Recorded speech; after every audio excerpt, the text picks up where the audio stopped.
Hola a todos, bienvenidos a este nuevo video. En este video les voy a explicar lo que es la transformada de Laplace, de dónde viene y por qué es tan útil. Para empezar con esto, vamos a empezar primero con el concepto de lo que son series de potencia. ¿Y cómo resolvemos una ecuación diferencial utilizando el método de series de potencia? Ok, vamos a saltearnos muchos conceptos, vamos a dejar de lado bastantes conceptos que son importantes, pero que no son la parte de la explicación de este video. De repente en un video posterior vamos a explicar un poco más respecto a estos conceptos. Ok, entonces vamos a partir primero de una ecuación diferencial bastante sencilla, de repente una de las más fáciles. Ok, imaginemos la siguiente ecuación diferencial. Derivada de y respecto a x es igual a y. Si una función tú la derivas y obtienes la misma función, ¿cuál sería la respuesta esperada? ¿Cuál es la función que les viene a la mente cuya derivada viene siendo la misma función? Obviamente la solución es una exponencial, ¿no? Ahora que tenemos que tomar en cuenta una cosa, esta ecuación diferencial es de orden 1. Como es de orden 1, esto quiere decir que tiene una constante arbitraria dentro de su solución general. Entonces, ¿cuál sería la solución general de esta ecuación diferencial? Rápidamente puedo saber que la solución general es igual a c por e a la x. Perfecto. Entonces ya tengo la solución porque obviamente es una ecuación diferencial bastante sencilla de resolver, inclusive intuitiva, ni siquiera hemos utilizado ni el método de separación de variables y podemos obtener la solución. Pero imaginemos que no sea tan sencillo. Imaginemos que la solución no la conozco y quiero utilizar el método de series de potencia. ¿Ok? Vamos a ver qué tan útil puede ser este método para resolver este problema.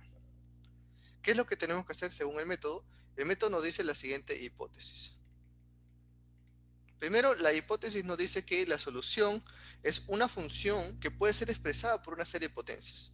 ¿Ok? Para que una función sea expresada o pueda ser expresada como una serie de potencias, tienen que ocurrir ciertas cosas. Tiene que ser una función analítica, además esta serie de potencias tiene que convergir en un cierto intervalo de convergencia y todo lo demás. Esto vamos a obviarlo y vamos a dejarlo para explicaciones posteriores. Ahora, de frente vamos a la hipótesis y vamos a ver cómo podemos resolver esta ecuación. La hipótesis nos va a decir que esta solución puede ser expresada como una serie de potencias. ¿Qué cosa es una serie de potencias? Es una serie que va desde 0 al infinito de a sub k x a la k. Ahora, en este caso, x a la k quiere decir que la serie está centrada en 0. Eso quiere decir que el intervalo de convergencia de la serie va a tener un punto central en 0. Que sea abierto o cerrado, eso no es tan relevante. Lo importante es que está centrada en 0. ¿Por qué? Porque es x menos 0 a la k. Perfecto. Entonces, esto de aquí lo voy a reemplazar en la ecuación diferencial y voy a encontrar la solución. Lo que estamos haciendo primero es partir de la solución y como hipótesis y la pongo hacia una serie de potencias. Vamos a entrar dentro de la ecuación diferencial y vamos a encontrar la solución. A ver, ¿cómo hacemos esto? Y prima, ¿cómo derivamos una serie de potencias? Aquí de 0 se convierte en 1, nuevamente al infinito, a su k queda, el k baja y x a la k menos 1. ¿Ok? Entonces, esto de aquí reemplazamos en la ecuación diferencial. ¿Y qué tenemos? ¿Qué tenemos? La derivada de y respecto a x sería esto de aquí, ¿no? La serie desde 1 al infinito de a sub k, perdón, acá k, por x a la k menos 1. Y acá el i pasa a restar menos sumatoria de 0 a infinito del i, recuerda que es esto, a sub k, x a la k, y esto es igual a 0. ¿Ok? Entonces, yo para sumar dos series, yo necesito primero que esté de 0 a infinito a ambas y también voy a hacer lo posible para que x a la k pueda factorizarlo. Entonces, ¿qué es lo que vamos a hacer? Vamos a hacer el siguiente artificio. Aquí en vez de 1 pongo 0 y al k le sumo 1. A k más 1, k más 1 y x a la k más 1 menos 1, x a la k. Esto se puede hacer. Y si tú quieres expandirlo, te vas a dar cuenta que estas dos son iguales. Son lo mismo. Es lo mismo. Tú puedes acá restarlo aquí y acá el k más 1. Al final obtienes lo mismo. Ahora sí puedo sumarlas, porque están de 0 a infinito y además puedo factorizar x a la k. Voy a factorizar x a la k. Perdón, acá no debe ser k, debe ser x, ¿no? X a la k. Y voy a poner entre corchetes que tengo ak más 1 por k más 1 menos a sub k. Y esto es igual a 0. Para que una serie, una sumatoria infinita, me dé igual a 0, la única forma que esto ocurra es que sea primero alternante, o sea que positivo, negativo, hasta que se haga cero, o otra forma es que todos los términos sean cero. Esta serie de potencia no es alternante, porque no tenemos menos uno elevado a la k más uno, no está este término. Entonces, quiere decir que todos los términos tienen que ser cero, o sea, la sumatoria va a ser cero más cero más cero, cada término van a ser cero infinitas veces repetidos. Como todos son cero, no pasa nada. Eso quiere decir que todo lo que está en el corchetes, o sea, todo esto de aquí, tiene que ser siempre cero para todo k que pertenece a los enteros positivos, incluyendo el cero. O sea, para todo k, 0, 1, 2, 3 y en adelante, hasta el infinito, pero enteros, esto se cumple. O sea, todos los términos de esta sumatoria son cero. ¿Para qué nos dé esto? Para que sea cero, ¿no? Porque es la única forma de que toda esa serie, la sumatoria infinita, sea cero. Entonces, eso es lo que vamos a hacer. ¿Ya? Ahora, ¿cómo evaluamos esto? ¿Qué es lo que hacemos? Tenemos que darle valores al k. K igual 0, ¿qué tenemos? A1 por 1 menos A sub 0 es igual a 0. Entonces, ¿qué tengo acá? A sub 1 es igual a sub 0. Bueno, A sub 0 no tengo cómo saberlo, ¿no? No puede ser K menos 1, ¿no? Porque K va de 0 en adelante. Entonces, A sub 0 lo voy a llamar como si fuera una constante arbitraria, que no la conozco. Ahora vamos a K es igual a 1. ¿Qué tengo? A sub 2 por 2 menos A sub 1 es igual a 0. Entonces, A sub 2 vale A sub 1 sobre 2. Pero A sub 1 es A sub 0 sobre 2. Pero 2 es igual a 2 factorial. Y ustedes van a ver por qué lo pongo así. Vamos al siguiente término. K es igual a 2. ¿Qué tengo? A sub 3 por 3 menos A sub 2 es igual a 0. ¿Y acá qué me da? A sub 3 me da A sub 2 sobre 3. ¿Ya? Entonces A sub 3 es A sub 2, que es A sub 0 sobre 2 factorial, por 3. 3 factorial. Mira, fíjate, si tú haces más, te vas a dar cuenta que todos tienen una cierta forma.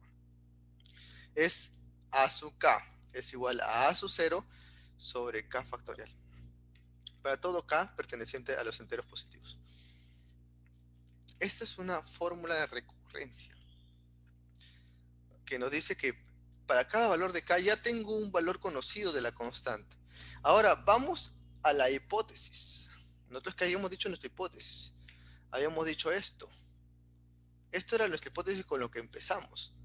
Entonces I es igual a la sumatoria de 0 a infinito. ¿De qué cosa? A sub K, que es A sub 0 sobre K factorial, X a la K. ¿Okay? El A sub 0, como es una constante arbitraria, lo puedo sacar. A sub 0, sumatoria de 0 a infinito, X a la K sobre K factorial. Esto de aquí es una serie conocida, es una serie de Taylor de una exponencial, de E a la X. Entonces, I es igual a sub 0, E a la X, que era nuestra solución que nosotros habíamos obtenido utilizando el método de separación de variables. O sea, quiere decir que es correcto, está cierto, está bien, hemos llegado a la misma solución. Entonces, ¿qué nos dice esto? Nos dice que el método de series de potencia, al fin y al cabo, es un método más para poder solucionarlo. Entonces, ¿cómo funciona este método?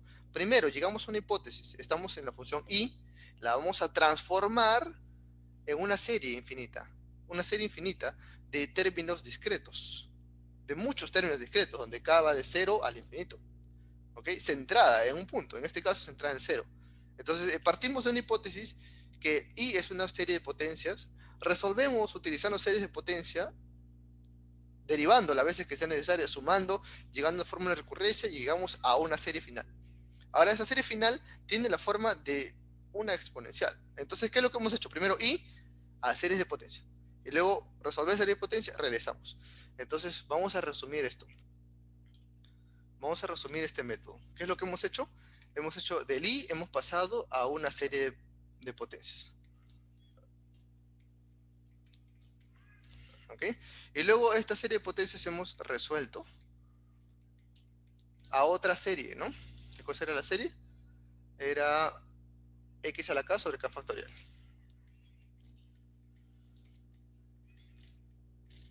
Hemos resuelto y hemos llegado a esto. Y luego esto hemos regresado al dominio I, el dominio original, y nos da es A sub 0 E a la X. Entonces pasamos de un dominio normal, un dominio en X, pasamos a un dominio como una serie de potencias, resolvemos serie de potencias y regresamos al dominio X. Este es el método de series de potencias.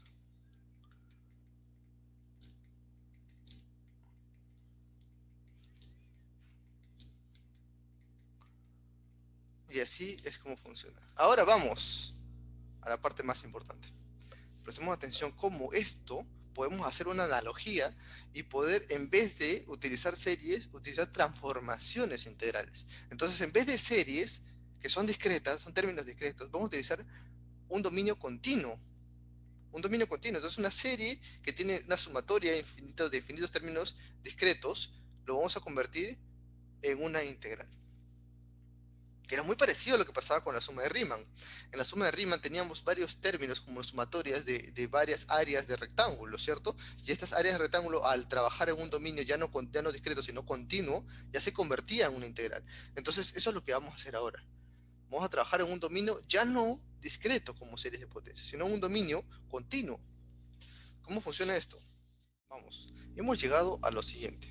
Hemos llegado a que el I habíamos dicho que era una serie de potencias de A sub K, X a la K. Entonces, básicamente lo que habíamos hecho es la hipótesis de decir que la solución o la función solución era una función que podía ser expresada como una serie de potencias, como una sumatoria de varios términos, infinitos términos, ¿no? ¿Ok? Esto se puede considerar que es un dominio discreto. ¿Por qué? Porque el A sub K en realidad es un A que depende del K, ¿no? Que puede ser A de 1, o sea, A1, o puede ser de repente A2, A3 y así en adelante, ¿no? Pero esta es una función discreta, donde el valor de K solamente puede ser entero. Bueno, en este caso entero positivo y también puede ser el cero, ¿no? Puede tomar ciertos valores, ¿no? No es una variable continua, es una variable discreta. Entonces la función A de K es una función discreta. Ahora vamos a trabajar en un dominio, ya no discreto, sino ahora un dominio continuo. ¿Cómo hacemos esto? Ahora, en un dominio continuo, esa sumatoria infinita, ¿en qué se convierte? Se convierte en una integral. Es muy parecido a lo que teníamos con la suma de Riemann. En la suma de Riemann, nosotros teníamos una sumatoria de muchas áreas de ciertos rectángulos, ¿no? Pero estas eran funciones discretas. Ahora, si hacemos esta sumatoria, ya no en una variable independiente discreta, sino continua, ya se convierte la sumatoria como una integral. En este caso sería una integral impropia, ¿no? Que va de 0 al infinito. Entonces, lo que vamos a hacer, vamos a utilizar una integral. Ahora, el K lo voy a llamar T. Bueno, puedo hacer K también. Ok. Solamente para indicar que estamos trabajando en la variable independiente T, que puede ser el tiempo, ¿no? Esto es lo mismo. Es lo mismo. Solamente que en las series de potencias estamos trabajando en un dominio discreto. Ahora vamos a trabajar en un dominio continuo. Ya no como una sumatoria infinita, sino como una integral. ¿Ok? Ya tenemos una integral. Ahora, ¿qué es lo que hacemos? A esto se le conoce como una transformación integral. Una transformación integral. Hay muchas transformaciones integrales. Y cada una de ellas tiene ciertas propiedades. En este caso lo que vamos a hacer es vamos a tratar de que esta función que acompaña al a de t sea una función exponencial. ¿Y por qué exponencial? Porque una función exponencial es muy sencilla de poder integrar.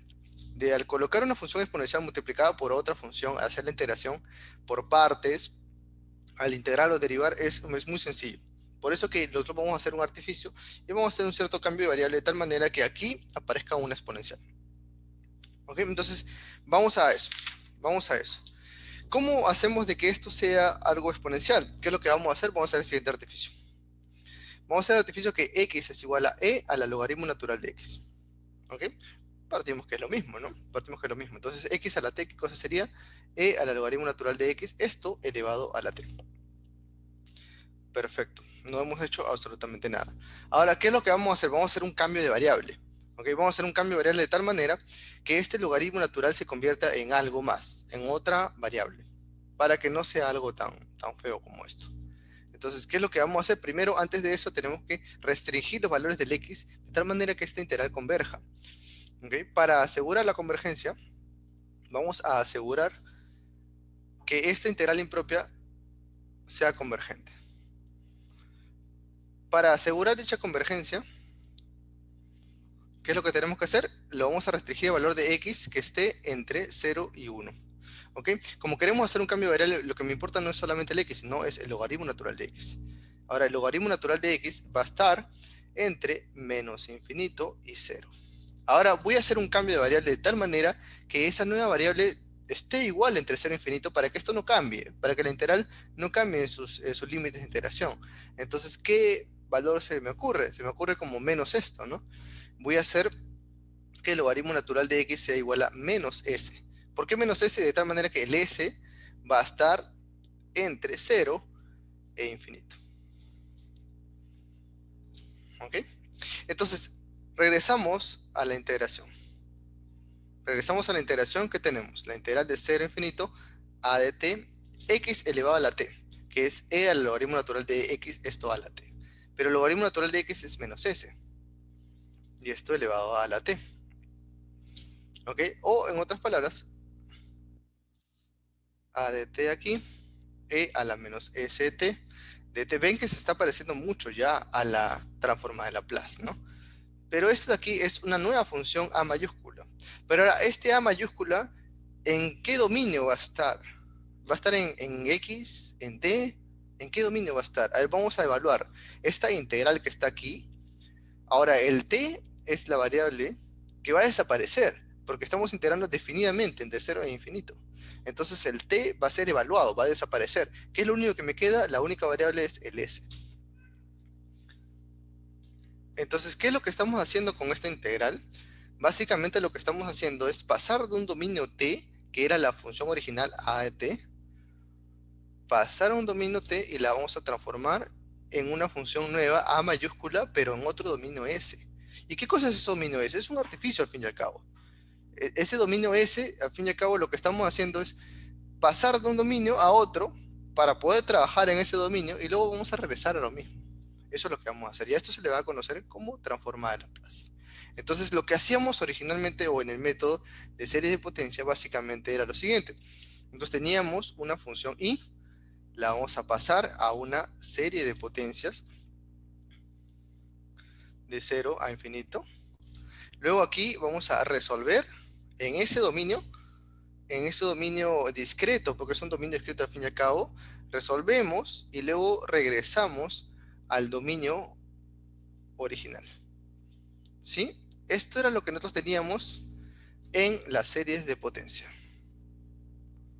Ahora, ¿qué es lo que vamos a hacer nosotros ahora? Vamos a hacer lo siguiente. Vamos a tener nuestra función original, la vamos a pasar al dominio Laplace, a un dominio S, vamos a resolver aquí,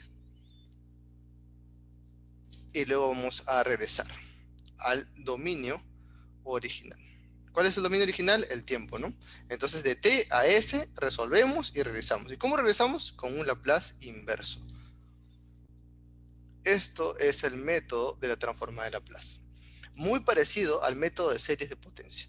Muy similar, ¿no? Solamente que en series de potencia lo que estamos haciendo, estamos trabajando en un dominio discreto, lo que básicamente estábamos haciendo una hipótesis, ¿no? Decir que la solución tiene una forma de una serie de potencias, o sea, en un dominio discreto. Luego, en ese dominio discreto resolvemos, llegamos a una serie de solución, y esa serie de solución regresamos al dominio original, el dominio en X, ¿no? Ahora, ¿qué es lo que vamos a hacer? Vamos a hacer algo parecido. Tenemos una ecuación diferencial, vamos a transformar cada término del dominio tiempo original a un dominio S, un dominio desconocido, es un dominio que no conozco, es un dominio que solo sirve como un cierto artificio, que no es necesario conocerlo tampoco. Resolvemos en este dominio y regresamos nuevamente al dominio original y podemos llegar a la solución. Ahora, pero ¿por qué se hace esto? Ya sabemos de dónde viene, ya sabemos cuál es el fundamento teórico que nos llega a que podemos resolver de esta manera. ¿Y por qué dentro de todas las transformaciones integrales, por qué el Laplace? ¿Por qué el exponencial?